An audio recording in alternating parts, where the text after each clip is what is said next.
Hi everyone, welcome back to my YouTube channel Smile Classes and I am your tutor मुस्कान। बिना time waste करते हुए हम जल्दी से अपने लेक्चर की तरफ बढ़ते हैं। तो इस लेक्चर में हम क्या पढ़ेंगे, माइक्रोबियल ग्रोथ और बैक्टीरियल ग्रोथ कर्व के बारे में। ठीक है, क्या चीज़ देखेंगे हम इस लेक्चर में, माइक्रोबियल ग्रोथ क्या होती है और बैक्टीरियल ग्रोथ कर्व क्या होता है। सबसे पहले ये जानना इम्पोर्टेंट है कि हम ग्रोथ को डिफाइन कैसे करते हैं। ठीक, अब हमें पता है सिंगल सेल ऑर्गेनिजम्स भी प्रेजेंट है और मल्टी सेलुलर ऑर्गेनिजम्स भी प्रेजेंट है।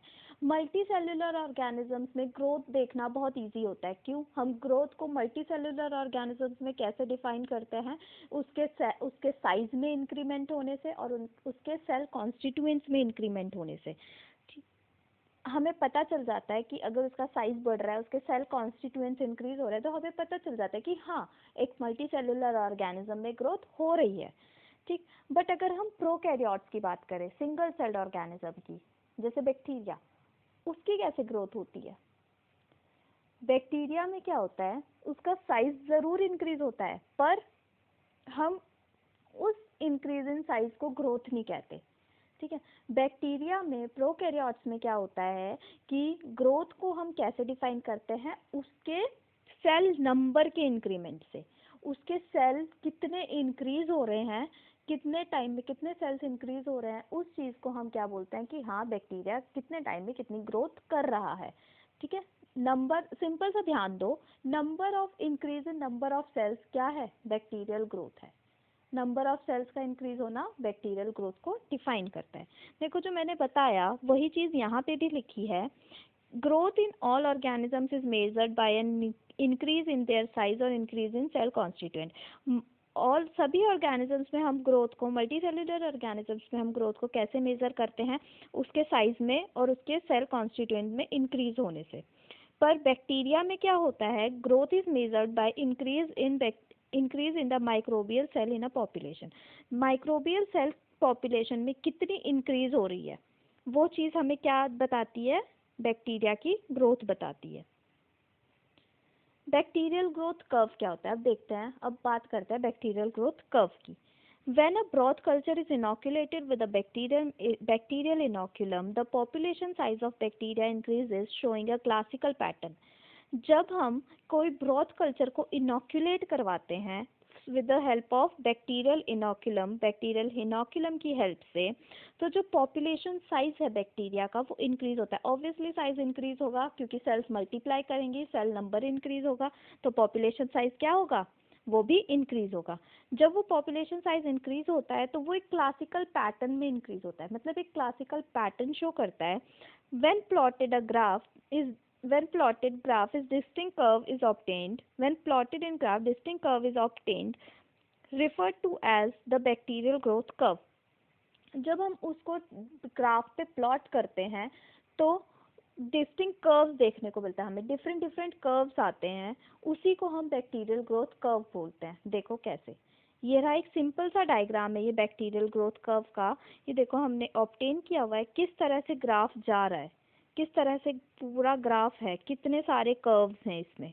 ठीक है, इस और कितनी फेजेस आती हैं, 4 फेजेस आती हैं, ये हम अभी देखेंगे, आगे डिटेल में पढ़ेंगे।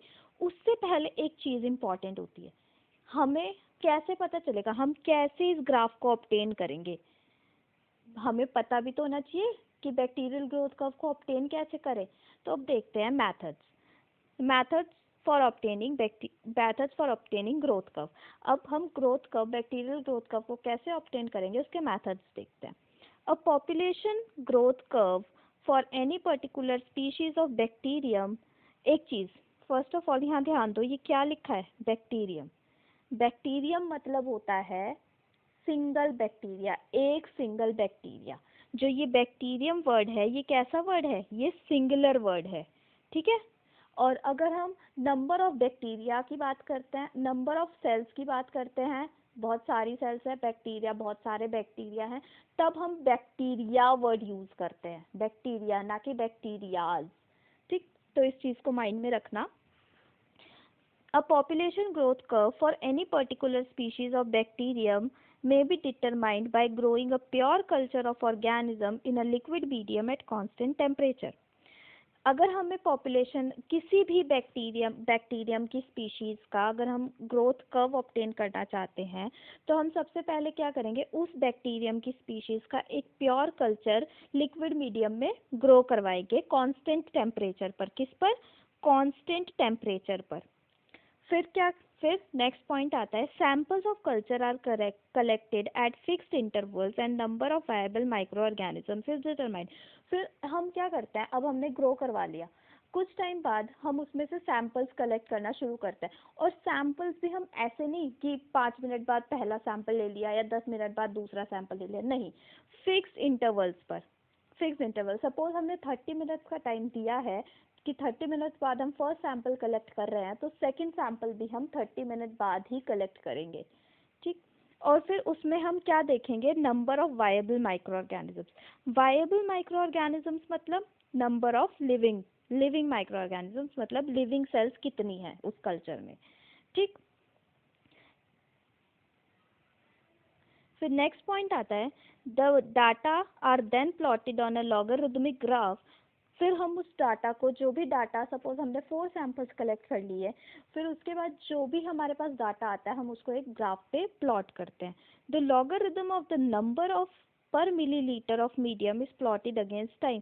जो भी number of cells per millilitre के मीडियम, जो भी number of cells per millilitre के मीडियम में हमें दिखती हैं, उसको हम किसके अगेंस्ट प्लॉट करते हैं, टाइम के अगेंस्ट। देखो ध्यान से, यहाँ पे हमने ग्राफ को हमने टाइम के अगेंस्ट प्लेट किया हुआ है। किसको? वायबल सेल्स को, लिविंग सेल्स को हमने किसके अगेंस्ट प्लॉट किया हुआ है ग्राफ में? टाइम के अगेंस्ट। तो ये चीज बहुत ध्यान रखना। अब हमने अभी देखा कि बैक्टीरियल ग्रोथ का 4 डिस्टिंक्ट फेजेस शो करता है, ठीक है, 4 डिफरेंट फेजेस शो करता है। चलो देखो, ये रहा ग्राफ हमारा। अब हम इस ग्राफ को स्टडी करते हैं। सबसे पहले यहाँ पे देखो, ये जो हमने कल्चर लिया हुआ है, ये कल्चर लिया हुआ है, इतने सारे हमने 4 कल्चर लिए हुए हैं, 4 सैंपल्स आए हैं कल्चर में से, ठीक है, ये 4 सैंपल्स आए हैं हमारे पास। फर्स्ट ऑफ ऑल इसमें देखो, इसका कलर कैसा है, लाइट है, लाइट पिंक कलर का है। ये क्या डिटरमाइन कर रहा है? फ्यू लाइव सेल्स, मतलब इसमें लिविंग सेल्स कैसी हैं, कुछ ही लिविंग सेल्स प्रेजेंट है। सेकंड देखो, सेकंड सैंपल में कलर कैसा है, डार्क है। ये क्या डिटरमाइन कर रहा है, क्या दिखा रहा है कि मैनी लाइव सेल्स, जो नंबर ऑफ लिविंग सेल्स है वो ज़्यादा है फर्स्ट सैंपल से, ठीक। अब इसमें देखो, इसमें डार्क कलर भी है और यहाँ पे डार्क ग्रे कलर भी शो हो रहा है, ठीक है, ऑरेंज कलर और ग्रे कलर शो हो रहा है ना। जो ग्रे कलर है ये किसको दिखा रहा है, डेड सेल्स को। किसको? डेड सेल्स को। तो अब हम देख ही चुके हैं कि ये क्या 4 डिफरेंट फेजेस शो करता है। अब इन फेजेस को हम पढ़ते हैं एक एक करके, समझते हैं कि होता क्या है। पहली बात तो लैग फेज। फर्स्ट फेज आती है हमारी लैग फेज। लैग फेज कौन सी फेज होती है? Time between inoculation and beginning of multiplication.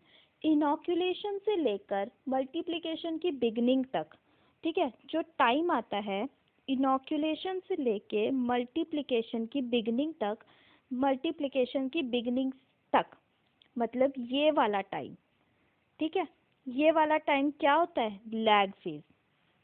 इस वाले टाइम को हम क्या बोलते हैं? Lag phase. इनॉक्यूलेशन से लेके मल्टीप्लिकेशन तक के टाइम को हम क्या बोलते हैं?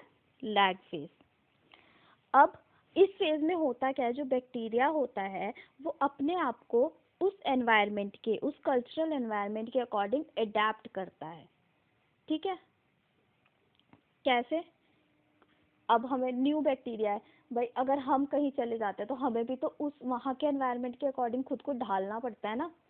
तो ऐसे ही बैक्टीरिया भी है, न्यू एनवायरनमेंट उसे मिला है तो वो उसको उस एनवायरनमेंट के अकॉर्डिंग खुद को अडेप्ट कर लेगा। सेल साइज इंक्रीज होगा, अब न्यूट्रिएंट्स मिले हुए इतने सारे तो वो उन्हें यूज करेगा और सेल साइज इंक्रीज होगा। और सेल्स जो होती हैं वो मेटाबॉलिकली बहुत ज़्यादा एक्टिव होती हैं इस फेज में और अपने आप को डिविजन के लिए प्रिपेयर करती हैं। मोस्ट इम्पॉर्टेंट पॉइंट ये है कि इस फेज में, लैग फेज में, कोई भी ग्रोथ नहीं होती, ठीक है। नो ग्रोथ टेक्स प्लेस, कोई भी ग्रोथ नहीं होती इस फेज में, ध्यान रखना इस चीज को। सेकंड फेज आता है हमारा एक्सपोनेंशियल ग्रोथ फेज, इसे हम लॉग फेज भी बोलते हैं। ठीक है, इस फेज में क्या होता है, जो सेल्स हैं वो मल्टीप्लाई करती हैं मैक्सिमम रेट से, बहुत ज़्यादा तेज़ी से मल्टीप्लाई करती हैं और ग्रोथ रेट सबसे ज़्यादा होता है इस फेज में, एक्सपोनेंशियल ग्रोथ फेज में। ठीक, थर्ड फेज आती है स्टेशनरी। स्टेशनरी का मतलब क्या होता है, स्टेशनरी मतलब रुका हुआ। ठीक है, कैसे स्टेशनरी फेज कैसे आई, अब देखो स्टेशनरी फेज एक दो रीजंस की वजह से आती है। दो रीजंस कौन कौन से हैं, वो सबसे पहला आता है लैक ऑफ न्यूट्रिएंट्स। अब हमने एक ही बार न्यूट्रिएंट मीडिया प्रोवाइड किया है, ठीक है, हम उसमें दोबारा तो न्यूट्रिएंट ऐड नहीं कर रहे हैं, तो वो यूज अप हो रहा है। जब यूज अप होगा तो न्यूट्रिएंट्स कम भी तो होंगे। फर्स्ट तो ये हो गया कि लैक ऑफ न्यूट्रिएंट। फिर सेकंड पॉइंट आता है accumulation of their own toxic metabolic waste, उनके खुद के टॉक्सिक मेटाबॉलिक वेस्ट भी उसी मीडियम में एक्यूमुलेट होते रहते हैं। ना तो हम न्यूट्रिएंट ऐड कर रहे हैं, ना तो हम वेस्ट को रिमूव कर रहे हैं, ना तो हम न्यूट्रिएंट ऐड कर रहे हैं, देखो, ना तो हम उसमें न्यूट्रिएंट ऐड कर रहे हैं, ना ही हम वेस्ट को रिमूव कर रहे हैं। इसकी वजह से क्या आता है, स्टेशनरी फेज आती है बैक्टीरिया की ग्रोथ में। फेज मतलब बैक्टीरिया की ग्रोथ आके रुक जाती है। ठीक, अब इस फेज में होता क्या है, ये तो हमने देख लिया कि होती किस वजह से है, लैक ऑफ न्यूट्रिएंट्स की वजह से और accumulation of their own toxic metabolic waste की वजह से। अब इस फेज में ग्रोथ रेट जीरो हो जाती है। कैसे, ग्रोथ रेट क्या हो जाती है, जीरो। ग्रोथ रेट जीरो क्यों हो जाती है, गेस करो। ग्रोथ रेट जीरो इसलिए हो जाती है क्योंकि जो नंबर ऑफ सेल्स बन रहे हैं, जो नंबर ऑफ सेल्स बन रहे हैं नए, ठीक है, वो किसके इक्वल हो जाते हैं, नंबर ऑफ डाइंग सेल्स के इक्वल हो जाते हैं। ठीक है, इस वजह से जो ग्रोथ रेट होती है इस फेज में वो कैसी हो जाती है, जीरो। ठीक है, और एक चीज और, स्पोर फॉर्मेशन भी इसी फेज में हमें देखने को मिलता है। ठीक, नेक्स्ट फेज आती है डेथ फेज। डेथ फेज कैसे, अब स्टेशनरी फेज आई, बैक्टीरिया की ग्रोथ रुक गई ग्रोथ, अब उसके बाद डेथ फेज क्यों आ रही है, ये सोचा है। इसके भी दो रीजंस है। एक तो एक्यूमुलेशन, उनका टॉक्सिक वेस्ट एक्यूमुलेट होता ही रहता है और साथ में ऑटोलिटिक एंजाइम्स भी एक्यूमुलेट होता है। ऑटोलाइसिस पता है ना क्या होता है, सेल्फ डाइजेशन, सेल्स खुद डाइजेस्ट हो जाते हैं, रप्चर हो जाती हैं। ठीक है, तो उसमें ऑटोलिटिक एंजाइम भी क्या, ऑटोलिटिक एंजाइम का भी एक्यूमुलेशन होता रहता है और क्या कहते हैं, टॉक्सिक वेस्ट का भी, टॉक्सिक वेस्ट प्रोडक्ट्स का, और साथ में एग्जॉशन ऑफ न्यूट्रिएंट्स खत्म हो जाते हैं। एक टाइम आएगा जब न्यूट्रिएंट्स पूरे खत्म हो जाएंगे, बैक्टीरिया के पास है ही नहीं कुछ लेने को, खाने को। तो अब क्या होगा, ऑब्वियसली जब हमें खाना नहीं मिलेगा बहुत टाइम तक, तो क्या होगा, हमारी बॉडी को भी तो न्यूट्रिशन चाहिए, ऐसे बैक्टीरिया की बॉडी को भी तो न्यूट्रिशन चाहिए। तो इसलिए वो क्या, मरना शुरू हो जाते हैं, सेल्स जो होती हैं वो डाई होना शुरू हो जाती हैं। ठीक, अब इस फेज में एक पॉइंट और है इम्पॉर्टेंट, इन्वोल्यूशन फॉर्म्स देखने को मिलती हैं। इन्वोल्यूशन फॉर्म्स क्या है, इन्वोल्यूशन फॉर्म्स कुछ नहीं है, सिर्फ अनयूजुअल शेप्स हैं बैक्टीरियल सेल की। ठीक है, बैक्टीरियल सेल कभी सिलेंड्रिकल, कभी फ्लैट, ऐसी ऐसी shapes, circular, different involution forms हमें इस फेज में देखने को मिलती हैं। ठीक है, चलो अब जल्दी से देख लेते हैं, मैंने आपको सारा एक्सप्लेन कर दिया, फटाफट देख लेते हैं अब होता क्या है। लैग फेज कौन सा टाइम है, time between inoculation and beginning of multiplication. Inoculation से लेकर मल्टीप्लिकेशन की बिगनिंग तक का जो टाइम होता है वो लैग फेज कहलाता है। बैक्टीरिया अपने आप को एनवायरनमेंट के अकॉर्डिंग क्या करता है, अडेप्ट करता है। सेल साइज इंक्रीज होता है, सेल साइज बढ़ता है, मैंने बताया था। Cells are metabolically active and prepare itself for division. Cells metabolically बहुत ज़्यादा एक्टिव होती हैं और अपने आप को डिवीजन के लिए प्रिपेयर करती हैं। नो ग्रोथ टेक्स प्लेस, इस फेज में कोई ग्रोथ नहीं होती। सेकेंड फेज आती है लॉग फेज, इसको हम एक्सपोनेंशियल फेज भी बोलते हैं। जो सेल है वो मैक्सिमम रेट से मल्टीप्लाई होती है। ग्रोथ रेट कैसी होती है, ग्रेटेस्ट होती है इस फेज में। और हाँ, एक most important point, the microbes are sensitive to adverse condition, जैसे कि एंटीबायोटिक्स और अदर एंटीमाइक्रोबियल एजेंट्स। माइक्रोब्स जो होते हैं इस फेज में बहुत ज़्यादा सेंसिटिव होते हैं। ठीक। थर्ड फेज आती है स्टेशनरी फेज। किसकी वजह से बैक्टीरियल ग्रोथ जो है वो दो चीज़ों की वजह से, दो रीजंस की वजह से रुक जाती है। एक तो लैक ऑफ न्यूट्रिएंट्स और accumulation of their own toxic metabolic waste. ठीक है। Number of cells being formed equals to number of cells that are dying. Growth rate zero हो जाती है। ग्रोथ रेट जीरो क्यों होती है, क्योंकि जो नंबर ऑफ सेल्स बन रहे हैं, ठीक है, वो इक्वल हो जाते हैं नंबर ऑफ सेल्स डाइंग के, जो सेल्स डाई हो रही है। स्पोर फॉर्मेशन भी हमें इसी फेज में देखने को मिलती है। कौन सी फेज में, स्टेशनरी फेज में। फोर्थ फेज आती है डेथ फेज, इसको हम डिक्लाइन फेज भी बोलते हैं। The bacterial population declines due to death of cells. जो बैक्टीरियल पॉपुलेशन है वो किसकी वजह से डिक्लाइन, जो बैक्टीरियल पॉपुलेशन है वो डिक्लाइन होती है, घटने लगती है, किसकी वजह से, क्योंकि सेल्स की डेथ शुरू हो जाती है। ठीक है। नेक्स्ट आता है the decline phase starts due to, किसकी वजह से स्टार्ट होता है, accumulation of toxic products and autolytic enzyme. Autolytic enzyme मैंने बताया आपको। ऑटोलाइसिस क्या होता है, सेल्फ डाइजेशन। सेल्फ डाइजेशन मतलब सेल ब्रस्ट कर लेते हैं, खुद ही डाइजेस्ट हो जाती है। और ऑटोलिटिक एंजाइम का अगर मैं आपको एग्जाम्पल दूँ एक, तो एग्जाम्पल हो गया इसका ऑटोलाइसिन। ठीक है, इसका एग्जाम्पल क्या हो गया, ऑटोलाइसिन। और सेकंड आता है एग्जॉशन ऑफ न्यूट्रिएंट्स। न्यूट्रिएंट्स एक टाइम पे आके पूरे एग्जॉस्ट हो जाते हैं, खत्म हो जाते हैं। Involution forms are also seen in this phase. Involution forms भी हमें देखने को मिलते हैं। इन्वोल्यूशन फॉर्म्स ज़्यादा कुछ नहीं, सिर्फ अनयूजुअल शेप्स होती हैं बैक्टीरियल सेल की, जो कि डिक्लाइन फेज में देखने को मिलती है। अब एक बार जल्दी से हम देख लेते हैं कि हमारा जो बैक्टीरियल ग्रोथ कर्व का ग्राफ है वो कैसा आता है। ये देखो, नंबर ऑफ सेल्स को, नंबर ऑफ वायबल सेल्स को हम किसके अगेंस्ट प्लॉट करते हैं, टाइम टी के अगेंस्ट प्लॉट करते हैं। तो हमें कैसा ग्राफ देखने को मिलता है, सबसे पहले आती है लैग फेज, जिसमें कि बैक्टीरिया अपने आप को क्या करता है, अडेप्ट करता है एनवायरनमेंट के अकॉर्डिंग। ठीक है। और ग्रोथ, इसमें कोई भी ग्रोथ नहीं होती। फिर आता है एक्सपोनेंशियल फेज। एक्सपोनेंशियल फेज में क्या होता है, बहुत तेज़ी से ग्रोथ होती है बैक्टीरिया की।